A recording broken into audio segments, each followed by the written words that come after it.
অনেকেই বলেছিলেন গতকালকে যখন হাদি ভাই শহীদ হলেন, বলতেছিলেন যে মনে হচ্ছে আপন ভাই তিনি শাহাদাত বরণ করেছেন।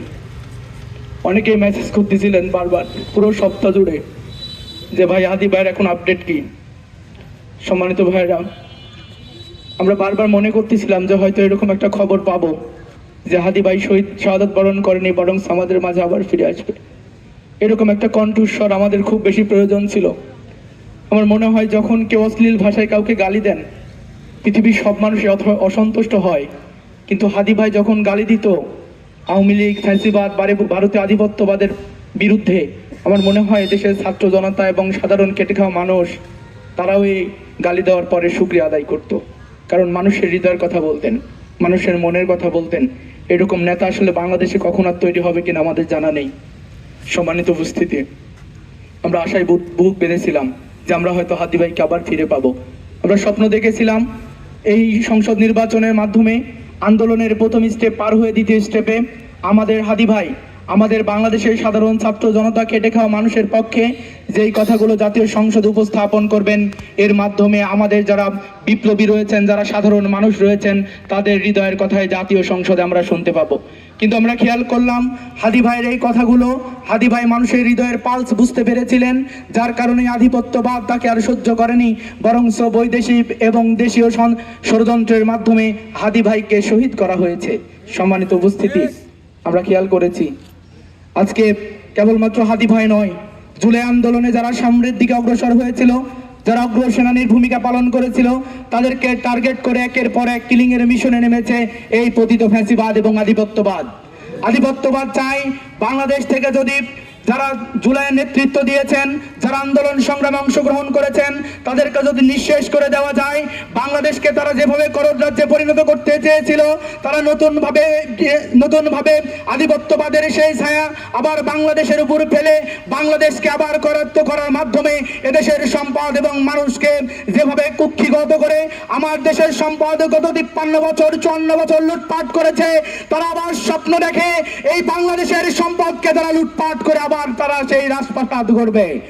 আমরা বলতে চাই এই বাংলাদেশের মানুষ এই জুলাই আন্দোলনের মাধ্যমে সচেতন হয়েছে। আমাদের শুধু ছাত্র জনতা নয়, সাধারণ মানুষ এই আন্দোলনের সাথে একত্রতা প্রকাশ করেছিল, কারণ রাষ্ট্র তারা কারো কাছে বিকি আমরা দিতে চায় না।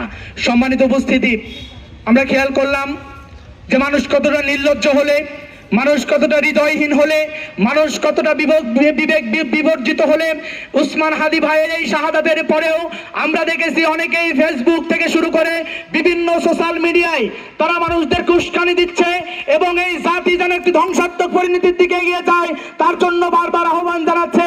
আমরা এই চাকসুর পক্ষ থেকে তীব্র নিন্দা এবং প্রতিবাদ জানাচ্ছি।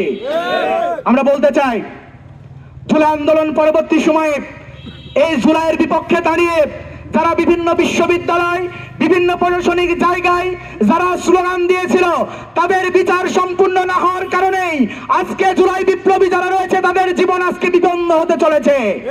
আমরা দেখেছি এই চট্টগ্রাম বিশ্ববিদ্যালয়ের একদল শিক্ষক যারা নির্লজ্জ, যারা জাহিলিয়াতকে সমর্থন করে সেদিন জুলাইয়ের বিপক্ষে অবস্থান নিয়েছিল, যারা মৌন মিছিল করেছিল, যারা শিক্ষার্থীদের বিপক্ষে অবস্থান নিয়েছিল, যারা আবু সাইদের বিপক্ষে অবস্থান নিয়েছিল, যারা ওয়াসিমের বিপক্ষে অবস্থান নিয়েছিল, তাদের তদন্তের নামে তদন্ত কমিটি আজকে 1.5 বছর চলে যায়, তদন্ত রিপোর্ট জমা দেয় না, যার কারণে ক্যাম্পাস আজকে নিরাপদ হচ্ছে না।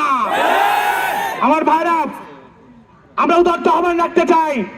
আপনারা হয়তো মনে করেছেন চাকসু নির্বাচনের মাধ্যমে চাকসুর নেতৃবৃন্দকে দায়িত্ব দেওয়া হয়েছে ন্যায়সঙ্গত প্রত্যেকটি আন্দোলন সংগ্রামে তারা অগ্রসেনানীর ভূমিকা পালন করবে।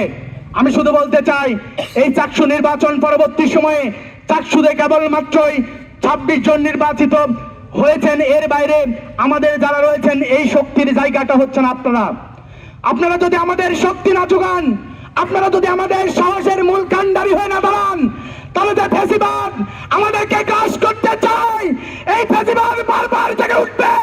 এজন্য এই ক্যাম্পাসের প্রত্যেকটি বিপ্লবী আধিপত্যবাদী যে শক্তিগুলো রয়েছে তাদের বিরুদ্ধে আমাদেরকে একসাথে লড়াই করতে হবে।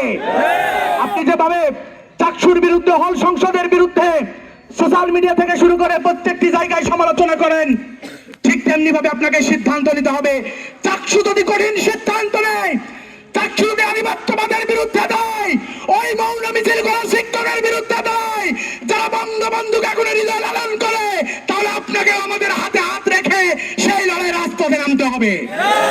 সম্মানিত ভাইরা, কেবলমাত্র এই ক্যাম্পাসের দায়িত্ব 26 জনের নয়, বরং সেই ক্যাম্পাসের দায়িত্ব 28,000 শিক্ষার্থী যারা রয়েছেন তাদের সকলের দায়িত্ব।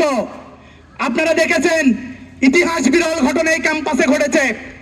একের পর এক বহিরাগতরা অনুপ্রবেশ করে, আমরা তাদেরকে বহিরাগত বলি, যারা নিজের দলের জন্য আমার শিক্ষার্থীর উপর হামলা করার জন্য আসে। এই ক্যাম্পাসে যারা রিক্সা চালান, এই ক্যাম্পাসের পার্শ্ববর্তী যাদের বাড়ি, যারা এই ক্যাম্পাসের স্টক হোল্ডার, তাদেরকে আমরা বহিরাগত বলিনি, তাদেরকে বহিরাগত বলি যাদের কারণে ক্যাম্পাসের নিরাপত্তা শঙ্কিত হয়ে ওঠে। আমরা বলতে চাই, রাজনীতি করবেন, সবাই রাজনীতি করেন, কিন্তু রাখতে আহ্বান রাখবো শুধু এই জায়গায়, আমার ক্যাম্পাস, আমাদের 28,000 শিক্ষার্থীর ক্যাম্পাস মাত্র 26 জন পাহারা দিতে পারবে না। আপনাদের সকলকে দায়িত্ব নিতে হবে।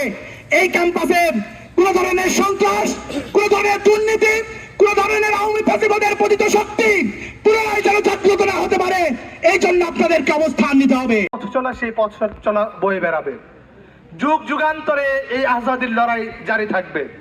শরীফ ওসমান হাদী ভাইয়ের এই শাহাদাত কোনোভাবে আমাদের মনোবল ভাঙতে পারে না। শরীফ ওসমান হাদী ভাইয়ের এই শাহাদাতের মাধ্যমে এই সুখকে আমরা শক্তিতে পরিণত করব, এবং এই সুখকে শক্তিতে পরিণত করার মাধ্যমে আওয়ামী লীগ, ফ্যাসিজম এবং ভারতীয় আগ্রাসন সহ যত বিদেশি অপতৎপরতা এই বাংলাদেশে আছে, সকল অপতৎপরতাকে আমরা সাহসের সাথে এবং শক্তি নিয়ে আমরা মোকাবেলা করবো ইনশাআল্লাহ। শহীদ ওসমান হাদী ভাই, ওনার শাহাদাত আল্লাহ তাআলা কবুল করুন। ওনার শাহাদাতের মাধ্যমে আমরা 5 আগস্টের এই গণবিপ্লবের যে বিপ্লব আমরা সমাপ্ত করতে পারি নাই, এই যে বিপ্লবের পথ চলা, সেই বিপ্লবের পথ চলাকে আমরা সমাপ্ত করতে চাই ইনশাআল্লাহ। যারা তাদের জীবনের চেয়ে দেশের স্বাধীনতা সার্বভৌমত্বের জন্য কাজ করবে। আমরা বলেছি, আমরা আমাদের জীবনটা বাংলাদেশের স্বাধীনতা সার্বভৌমত্বের জন্য আল্লাহর কাছে সঁপে দিয়েছি। আল্লাহ তার ঘোষণা কবুল করেছেন, তাকে শহীদ করেছেন।